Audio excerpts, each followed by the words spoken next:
Tempt. Romance audiobooks. A safe place to explore your dreams. Chapter 1. Natalie Castellano had spent the better portion of the last 5 years in the shadow of happily ever after. Usually it came from the family bridal boutique or the Knot Festival committee, sometimes from the 5-story wedding cake monument standing guard over downtown Bliss. But today it came from the man who had broken her fairy tale. He was back, and if the Queen General got her way, which she always did, he was back to stay. Bliss was giving Natalie the blues, in more ways than one. She wove through the crowded foyer of St. Valentine's Catholic Church, focused on 2 goals: be invisible and avoid C.J. Blue. All 200 million of his relatives, or possibly only 50 or 60 of them, filled the foyer and blocked her path to a stained glass door leading outside. It wasn't just a door, it was escape. Escape from the well-dressed crowd, escape from the overpowering perfume of wedding flowers, escape from her own memories and regrets and guilt. She clutched her sewing kit in her slick hand and stopped when yet another pastel-clad woman sporting a corsage stepped into her path. Natalie ducked her head and dodged right. "Excuse me," she murmured. The last few years she'd gotten good at being invisible at weddings. More like she'd gotten good at not making appearances at weddings at all. Were it not for today's high-profile guest list, both the bride and groom had spent the last several years touring with the bands of some mega country music stars. Natalie wouldn't have left the bridal boutique to do an emergency fix on a veil she hadn't sold for C.J. Blue's sister. Nevertheless, Nat couldn't pass up the chance to represent Bliss Bridal among a crowd like this. The boutique couldn't buy this kind of publicity. The boutique couldn't buy any publicity lately. Not in Bliss. If the Queen General caught Natalie here, though, publicity would be the least of Bliss Bridal's problems. So Nat had kept her name to herself in the bride's quarters and dropped a few generic Bliss Bridal business cards in the room. And now she was alternately keeping her head down and scanning the crowd while she zigzagged for the door. Dress, dress, dress, tuxedo, check the hair, no red, keep going. Dress, dress, dress, tuxedo. 15 more feet, and she'd be outside. Then a dash across the parking lot, and with any luck, the Queen General would never know Natalie had been here. 4 chattering women stepped into Nat's path. She dodged left and bumped into the chalky ivory wall. Another 2 women approached from her side. She slid along the wall until she was boxed in by a closed wooden door, a table holding church bulletins, and a group of women more fragrant than a bride's bouquet. 14 more feet, and the crowd was swelling around her like jellyfish. "Excuse me," she murmured again. The back of her neck prickled, then the backs of her knees. A tinny taste tickled the back of her tongue. Oh, shit. What was she doing here? She should have been setting up a wedding cake somewhere. But there she was, the Queen General herself, marching through a crowd that parted for her like trees splitting in a tornado. A tornado headed away from Natalie, for the moment. Marilyn Elias, Queen General of Bliss, had more power than the mayor, probably more power than the governor of Illinois. As chairperson of the entire Knot Festival, she oversaw the annual week devoted to Bliss's celebration of its very purpose: weddings and marriage and bliss. She managed the subcommittees responsible for every Knot Fest event, from the parade to the bridal expo to the husband games, Bliss's final festival event, where men competed in a series of challenges, like lawn mowing, dishwashing, and wife kissing, to be named Husband of the Year. And she did it all with the single-minded, take-no-prisoners drive usually reserved for dictators, bridezillas, and cartoon villains. Natalie hugged the wall, one eye straining to follow the QG, the other on the outer door she could barely glimpse now. She had to escape. Now or never. "Excuse me," she said. Her voice drowned in the normal pre-wedding chatter. She tried to shift around the table, but the crowd pushed her back against the door. The QG stopped near the chapel entrance. Natalie could tell because the shuffle of bodies stopped. But she had another clue, too. A big one, towering over the female-dominated crowd, his back to her. A man, in black, with red hair. A word entirely inappropriate for a church squeaked through her lips. Forget escape. Nat had to hide. A man didn't grow up with 11 sisters without learning how to effectively duck the squawking, and C.J. Blue thought he had outdone himself today. He was equal parts impressed and horrified at the depths to which he'd sunk in his quest for an estrogen-free zone. But between his sisters and Mom in one room screeching about a ripped veil, and the multitudes of aunts and girl cousins lurking around every pew, all giving him the "how you doing, you poor thing" look, a guy had to take what he could get. What he got was a gift from God himself, an empty confessional. His brother Basil, Father Basil to the members of his newly assigned parish of St. Valentine's here in Bliss, said confessions were mostly done face-to-face now, so the room was never used. Bonus, Basil was tied up preparing for the wedding mass. No one would look for CJ here. But just in case, he made himself at home behind the screen in the red vinyl lounge chair on the priest's side of the dimly lit room. Everything smelled vaguely of christening oil. The muffled murmur of a crowd told him the rest of his relatives were arriving. He'd escaped just in time, so now he could pop back out at the opportune moment to witness Saffron's nuptials, while avoiding the relatives asking his feelings on his sister's decision to have a destination wedding here, of all places. They always added, of all places. But until the ceremony, he had a comfy chair, blessed semi-quiet, and a God-given reprieve from guilt and condolences and memories.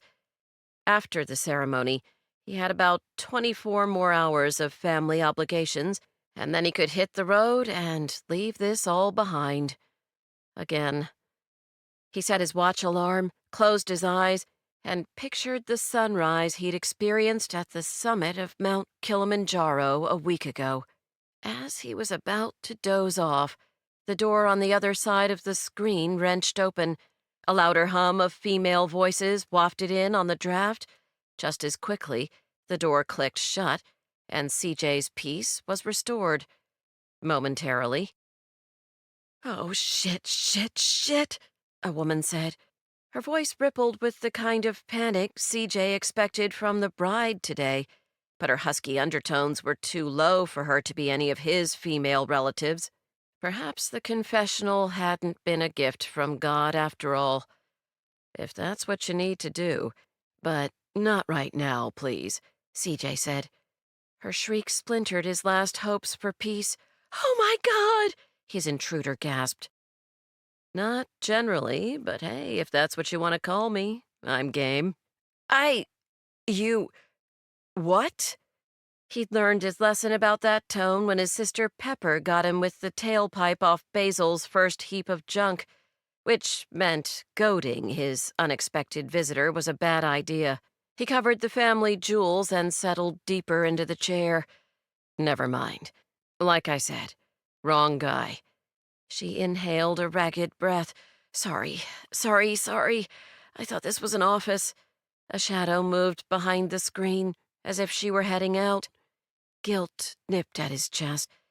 Probably a good thing she was leaving, whoever she was. But the shadow stopped. If he were looking close, which curiosity might have encouraged him to do, but through only one eye, because he still wouldn't have minded that nap, he might have seen the shadow's head drop, heard a wobbly breath. For courage? Sympathy added a few prickles to the guilt. "Nah, not an office. It's more personal than that," he said. "More personal?" "As personal as it gets." She started muttering then, words he wouldn't have been able to understand even if he had been able to see her face. But the acoustics in this room were impressive, and he did have a lifetime of experience with translating irritated female. Not that he cared to translate. He'd let her mumble herself out, she'd leave, and he'd get back to dreaming about where he'd been and where he was headed next. "I'm sorry," he said, because he was an idiot. Right, right. Get out so you can do your business." Her shadow hovered at the doorway. His business. Sleeping, avoiding relatives, not asking her questions, not thinking about Serena and weddings and how the confessional suddenly smelled like oranges, just like Serena had. His other eye slid open, along with one of those psychological wounds his sisters had spent the last 58 hours talking at him about. "My business?" he prompted the woman, because it was better than thinking about oranges. "You know what?" she said. "What if I just cover my ears? I can't see anything, and everybody does it, so what's the big deal?" Whatever the lady thought everybody did in here, CJ was fairly certain this wasn't it. Besides, he knew for a fact he never did what the room was designed for, and he suspected most of his sisters avoided it whenever possible, too, plus that whole majority of the world that wasn't Catholic. "No need to cover your ears," CJ said. "I do it quietly." "You know what else?" she said. "Most buildings would at least have the courtesy to put a big sign on the door so you can't miss it." A sign for what? CJ straightened. The orange scent was fading, and his mind was engaging in a puzzle. This was good. Better than where his mind had been headed. In my experience, the people who want to use a confessional don't need the sign. Oh, God. A hollow knock sounded, like a head hitting a door. Shit. I'm sorry. Didn't mean to say God. Really. His chuckle caught him off guard. Of all the things he thought he'd be doing today, laughing inside a confessional wasn't one of them. You're forgiven?" He didn't so much hear her suspicion dawning. He smelled it. Familiar odor, that. Sort of like a bad pork chop on top of department store perfume, set off by female intuition, and probably hormones, too. So much for funny. Still better than oranges. "Are you the new priest?" she said. "No, ma'am. Just a single guy too early for a wedding." More voices echoed on the other side of the wall, louder and closer. He couldn't make out the exact words of the conversations outside, which gave him hope the confessional was as private as it was supposed to be, but he should have been whispering. Basil would be pissed if he found CJ in here like this, and CJ still had enough respect for the collar that he wouldn't suggest they take it out back to settle the grievance. "You're hiding, too," the woman said, the husky back in her voice. Distrust? Or was she intrigued? "So few places to do it effectively," he said. If she got the hint, she ignored it. "Are you in the wedding?" "Nope." Dylan, the groom, had more best friends than CJ had sisters. Cleared him of all responsibility. Didn't even get asked to be an usher. Or maybe Saffron didn't want to pick any more of his scabs. "Why so early?" his intruder asked. "I was in housekeeping's way." He could have stayed at the rectory, but Basil's housekeeper was stopping by with her very single daughter. "You?" "Oh, I'm not here for the wedding. Not to attend the wedding. The bride had a problem with her veil. All fixed now, so I should get going." She didn't move. Not her shadow, not her scent, which was getting more orangey again since the suspicion had left her voice. Not even her breath seemed to move. CJ waited, held his own breath. "You having some trouble with somebody out there?" he asked. He didn't know jack about any of these musician types Saffron and Dylan had invited today, and he wouldn't tolerate it if a single one of them made any of his sisters or cousins or nieces uncomfortable. "Oh, no, not today, exactly. It's just—" She blew out a shaky laugh. Hey, this is a confessional, right? Basil would have his head if he didn't cut this off right now. Technically, there has to be a licensed operator for it to actually be a confessional. Licensed operator? Licensed from God. I'm not. Just a normal guy here. You sure nobody's giving you grief? I'm fine, she said. I'm just hiding from the Queen General and her latest poster boy. The Queen General? Which one of his sisters fit that description? More like which one didn't. Queen General Marilyn, his visitor said, supreme ruler of Bliss and chairperson of Knot Festival. The words, Knot Festival, twisted CJ's stomach, and the room seemed to climb 10 degrees hotter. He tugged at his bow tie. The woman kept talking.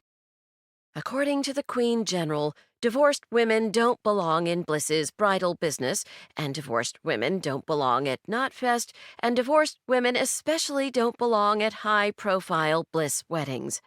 He couldn't tell if it was bitterness or regret coloring her words, but he would happily worry about someone else's problems if it helped him ignore the itching beneath his undershirt. You live your life according to your rules or hers, he said. The last time a divorced person tried to buy a shop on the Isle, the Queen General was so displeased she made the town flood. He stared at her shadow. Her words were English, but when she put them together like that, she might as well have been speaking alien. Normal for a woman, but he'd take crazy woman talk over Knotfest talk and memories. He stretched out again. He could get her started, then doze off while she rambled. He was good at grunting go-on noises in his sleep. God bless his sisters. Do tell, he said. She probably didn't actually cause the flood, the woman said, but she did keep the divorced guy from buying the shop. She jacked up the price of joining the bra. CJ coughed. The what? The Bridal Retailers Association. All the businesses on the Isle belong. The Isle, right. This crazy town called their main street the Isle. The QG runs the Isle, the woman said. So when this divorced guy tried to buy the party supply store, she went apeshit. She ordered the mayor to host a special wedded Bliss celebration that spring. Married people only. So not you, he said, because he was oddly fascinated that Bliss wasn't perfect. His new whatever she was did that delicate snorting thing again. She had the governor sign a proclamation naming Bliss the most family-friendly city in Illinois because of the wedded Bliss thing. Most marriedest town on earth, and she won't let anyone forget it. You don't want to know what she did to discourage people from getting within 4 shops of the place this guy wanted to buy. And when he didn't leave fast enough for the QG, the town flooded. He opened a shop somewhere north of Chicago instead. And you want to live here? Why? He knew better than to question a woman about her logic. But since this woman had invaded his confessional, he kept making rookie mistakes. He braced himself, waiting for the inevitable, you couldn't possibly understand. That one drove him nuts.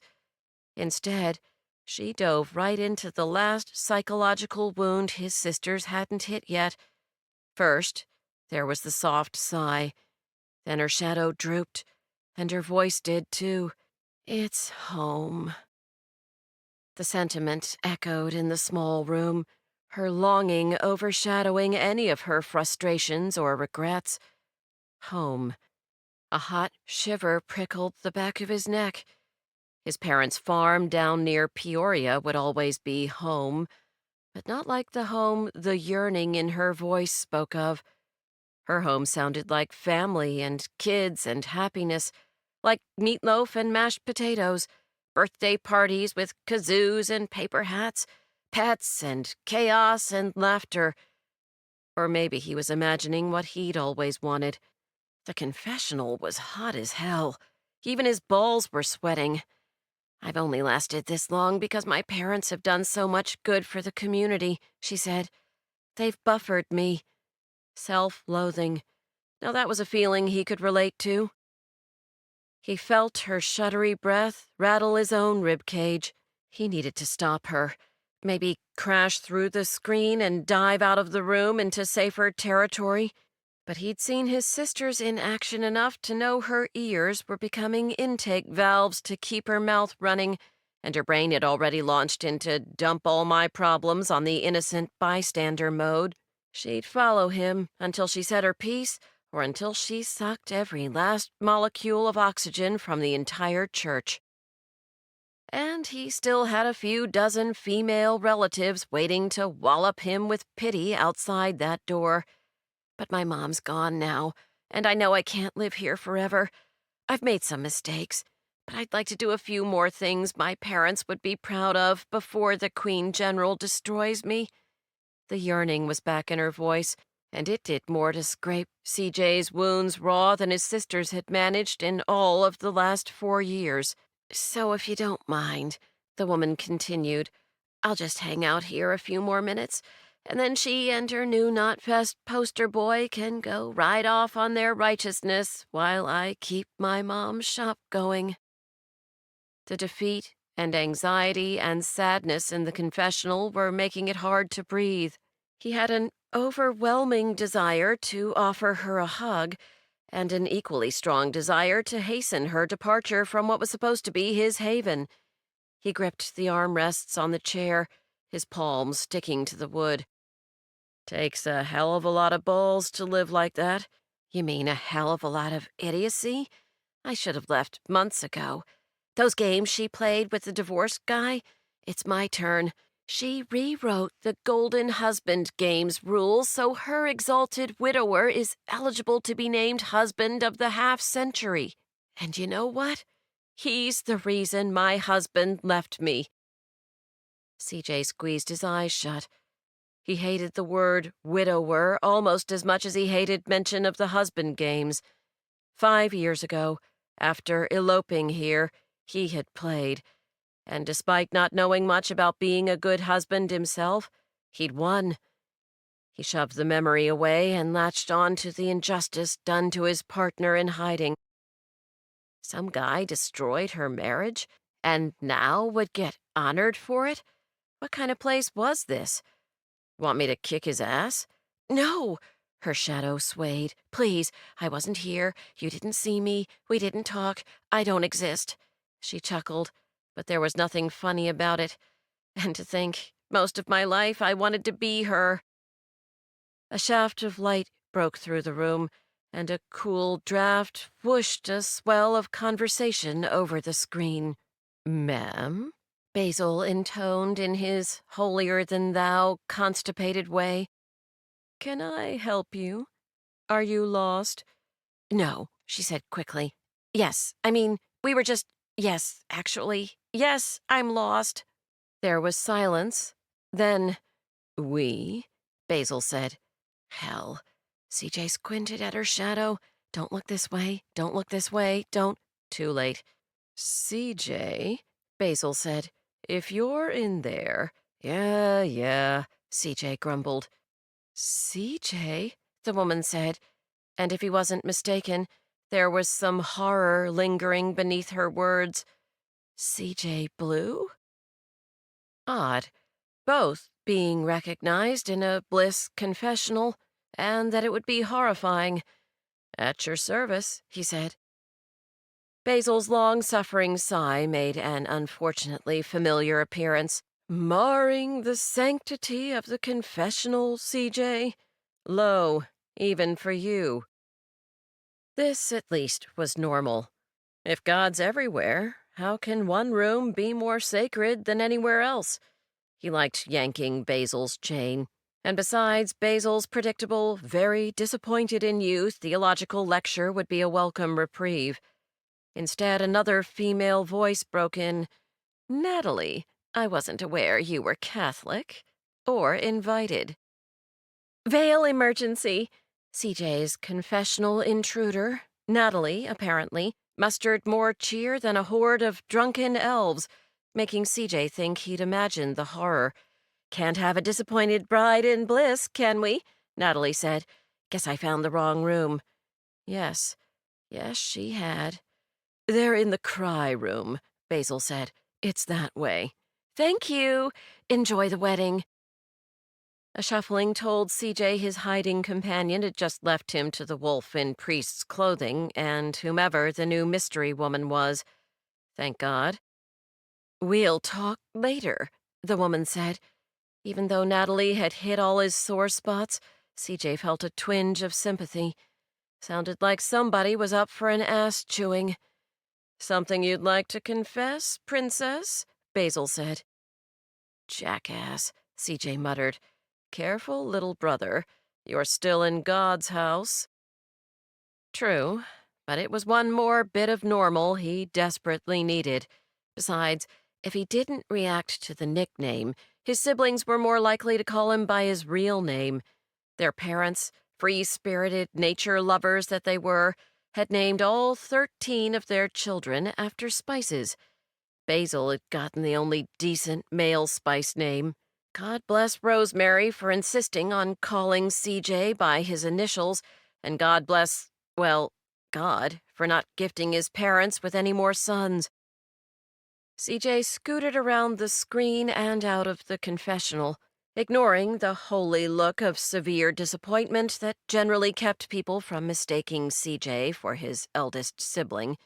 The woman with Basil was somewhat familiar, and not just because she looked vaguely like Hillary Clinton. She was dressed in a white power suit and had neatly styled short hair with so many different shades of color in it, most occurring in nature, that he wasn't sure if she was blonde or brunette, though the sag beneath her chin suggested a natural gray.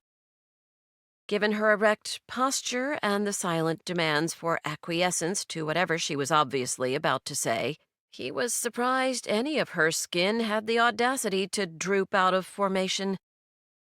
A tingly sense of foreboding had more than just his balls sweating now. Basil clicked the confessional shut. "Mr. Blue," the woman said, "I have an exciting honor to discuss with you." CJ scrubbed a hand over his face. Honors in Bliss weren't his thing anymore. Whatever it was, he didn't want it. Wasn't so easy to say, though. Something about the woman made his tongue want to say yes, despite the fact that his brain, and one or two of his other favorite body parts, was screaming no. Took a swallow or two to find the appropriate deflection. "Appreciate the sentiment, ma'am, but I'm afraid I don't have the necessary respect for the collar." While the woman tittered, which was a demonic kind of sound, Basil's pious disapproval hit epic proportions. He puffed his chest, showing off his own collar. "Don't flatter yourself." "Mr. Blue." The woman offered CJ a hand so smooth it glowed, her pale blue eyes both inviting and scary as hell at the same time. "I'm Marilyn Elias. By the power vested in me as chairwoman of Bliss's Not Festival, I hereby invite you to participate in the Golden Husband Games." Marilyn Elias, chairwoman, not festival, queen general. No, no, not just no. Hell no. CJ opened his mouth. No, one word, 2 letters. He could say it. He had to say it. The Queen General blinked rapidly several times. Her eyes went unnaturally shiny. "The entire committee, of course, wishes your wife could be beside you. Such a tragedy." Suddenly she had a handkerchief in hand, dabbing at tears he suspected were made of cyanide. "But we believe you, a widower of a decorated military heroine and one of our most popular former husbands of the year, deserve the opportunity to compete to be crowned Bliss's husband of the half-century." Marilyn turned to a couple CJ hadn't noticed lurking behind her. "Surely you know what a wonderful husband this man was." CJ's world twisted another crank. They weren't random wedding guests. They were Serena's parents, Bob and Fiona, CJ's in-laws. He hadn't seen them since her funeral. He'd planned to stop by their place tomorrow, say hi, see how they were doing since the flood, since Bob's battle with cancer last year. But there they were, here, now, at his sister's wedding, with the Queen General of Bliss, waiting for him to accept or decline a reenactment of his wedding week. This time without his bride. Fiona smiled a watery, wobbly, this would mean the world to me kind of smile, her mouth wrinkling in the corners, the sag under her eyes suggesting she'd aged more than 4 years since the funeral. Bob watched him with hopeful expectation, and CJ saw Serena's ghost pleading with him through her father's tired eyes. You promised we'd come back here and have a big party with our families for our 5th anniversary. The Queen General, apt name that, turned back to CJ with a beseeching look that was ruined by the freaky don't fuck with me quality behind her tear shine. Please, Mr. Blue, please do us the honor of agreeing to participate in the Golden Husband Games in your wife's honor. The niggling thought he'd been suppressing burst forth. He cast a glance around the vestibule, but the suddenly nauseatingly irritating Natalie was nowhere to be seen. A sea of his sisters in their green bridesmaid dresses were, though, all his cousins, all his aunts, a handful of Dylan and Saffron's musician buddies, all watching him, waiting, judging him. He couldn't breathe. Let us help you honor Serena's memory, Marilyn Elias said. This woman could take all his sisters together in the contest for crazy scary. Hell, if he'd be anybody's poster boy. Poster boy. Natalie had been bitching about CJ. The exalted widower, the Queen General's poster boy. None of them had a clue what they were asking, who they were asking. I'm certain he'll be honored, Basil said. CJ stepped back, but the plaintive hope brightening Fiona's weathered face made him choke on his denial. But of course he'll have to give it due consideration and consult his calendar, Basil continued. The Queen General beamed. Of course, my dear CJ, of course. And the Knotfest Committee will be pleased to offer you any assistance necessary in making your decision. Do enjoy your sister's wedding today, and call me if I may be of any help. She slipped a card into his vest and retreated out of the church, his relatives giving the woman a wide berth. He didn't want to call her. He didn't want to stay in Bliss. He didn't want to play in the Golden Husband Games. Living with 11 sisters, though, CJ had acquired more than his share of knowledge about women. And he knew what he wanted didn't matter. This Queen General woman had a plan for him. He could fight it all he wanted, but the truth was simple. His future was no longer entirely within his own control. Natalie was in her car, a cathedral train length away from escaping St. Valentine's parking lot, when the Queen General stepped out of the front of the church and into the path of Natalie's car. Nat wanted to keep going. She still hadn't caught her breath or calmed her heart after the horrific realization that she'd just bared her soul to CJ Blue. All of her soul. That she didn't belong in Bliss. That she once wanted to be the Queen General. That he wrecked her marriage. The QG was going to kill her. Hang her from the center gazebo on the Bliss courthouse lawn with a giant D tattooed on her forehead and a "Divorcees be warned, thou art not welcome in Bliss" sign pinned to her dress. Because obviously Natalie would be in a dress, an ugly-ass second-hand black bridesmaid dress, most likely. There was some appeal to the thought of letting her car run over Marilyn. But the car stopped of its own volition under the power of the QG's frosty glare. possibly because the car knew in a match between it and the QG would win.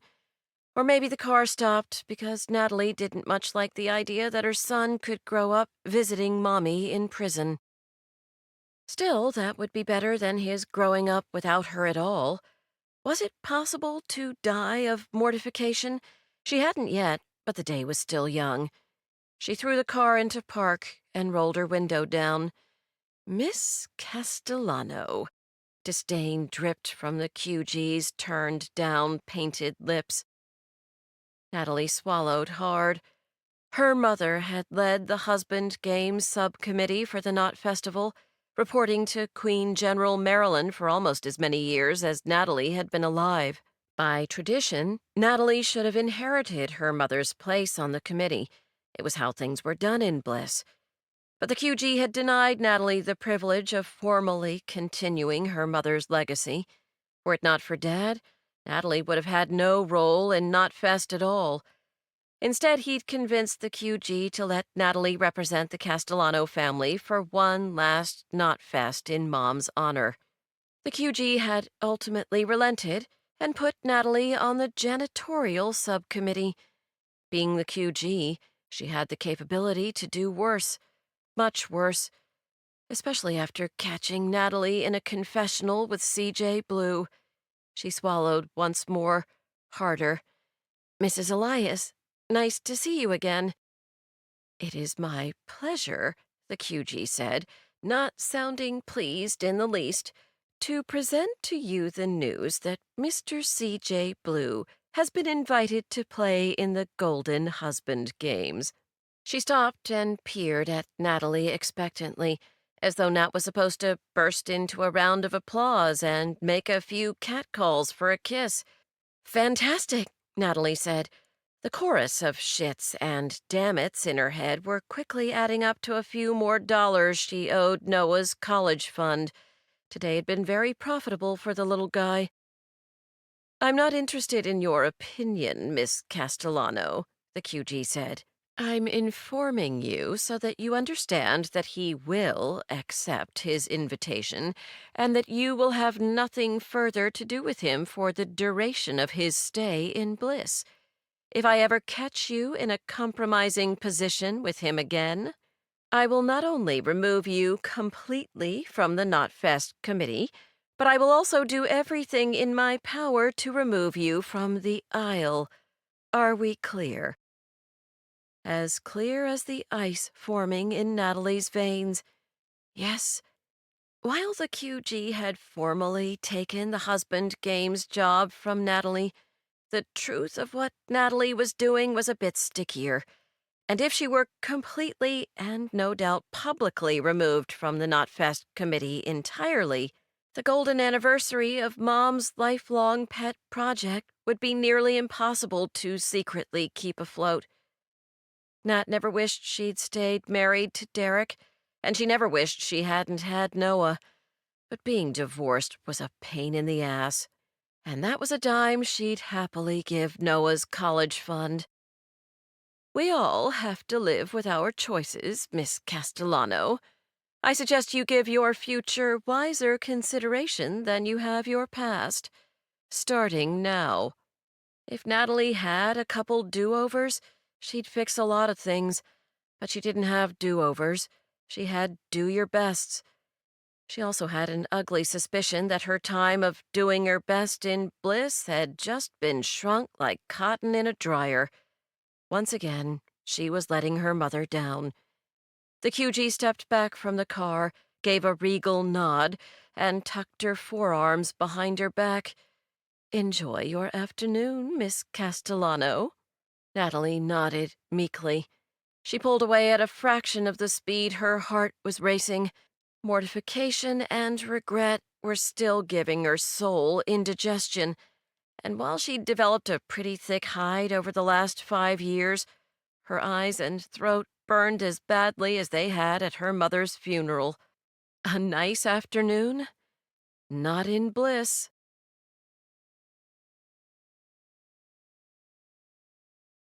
You can listen to the rest of the book in the Tempt Romance audiobooks app, available on the App Store and Google Play. The link to the book is in the description. Discover even more bestsellers and exclusive stories updated weekly, only in Tempt Romance audiobooks.